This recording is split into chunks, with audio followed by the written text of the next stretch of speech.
শাকারতুম লাযীদান্নাকুম ওয়া লাইন কাফারতুম ইন্না আযাবি লাশাদীদ। আমার আল্লাহ তাআলা বলেন, দুনিয়ার জমিনে আমার যে সকল বান্দা বান্দা আমার নিয়ামতের শুকরিয়া আদায় করবে, আমি তার নিয়ামতকে বাড়িয়ে দিব। আর যারা আমার নিয়ামতের শুকরিয়া আদায় করবে না, আমি তার নিয়ামতকে ছিনিয়ে নেব। এই জন্য কোরআন কবি বলেন, শুকরগুজার বান্দা হও রে দুনিয়ায়, যার ফলে নাজ নিয়ামত পাওয়া যায়, যার ফলে নাজ নিয়ামত বেড়ে যায়।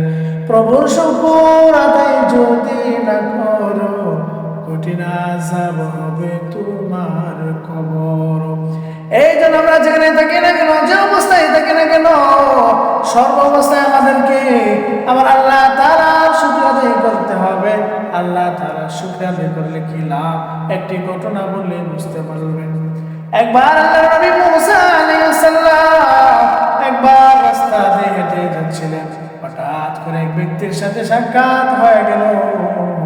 ওই ব্যক্তি আল্লাহর নবী মুসা আলাইহিস সালামকে ডাক দিয়ে বলতেছে, ও আল্লাহর নবী মুসা, আপনি তো তুর পাহাড়ে যান, সেখানে গিয়ে আল্লাহ তাআলার সাথে কথা বলেন।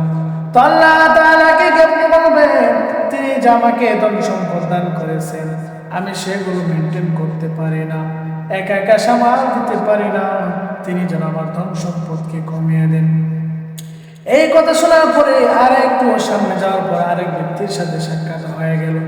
ওই ব্যক্তি ডাক দিয়ে বলতেছে, ও আল্লাহর নবী মুসা, আপনি তো তুর পাহাড়ে যান, সেখানে গিয়ে আল্লাহ তাআলার সাথে সরাসরি কথা বলে। তো আল্লাহ তাআলাকে কি আপনিও বলবেন, তিনি যে আমাকে ধন সম্পদ দান করেছেন, আমি এই ধন সম্পদ দিয়ে ভালোভাবে চলতে পারি না, ভালো কিছু গাইতে পারি না, ভালো কিছু করতে পারি না, তিনি যেন আমার ধন সম্পদকে বাড়িয়ে দেন। দুই ব্যক্তি দুই রকম কথা শুনে এবার আল্লাহর নবী মুসা আলাইহিস সালাম তুর পাহাড়ে চলে গেলেন, আল্লাহ তাআলার সাথে কথা বললেন। আল্লাহ তাআলাকে বললেন, ও তার মালিক আল্লাহ, রাস্তাতে আসার সময় দুই ব্যক্তির সাথে সাক্ষাৎ হয়েছিল, দুই ব্যক্তি দুই রকম কথা বলল। প্রথম ব্যক্তি বলল, আপনি যে তাকে যে পরিমাণ ধন সম্পদ দান করেছেন, সে নাকি সেগুলো মেনটেন করতে পারে না, আপনি নাকি তার ধন সম্পদকে কমিয়ে দিতেন।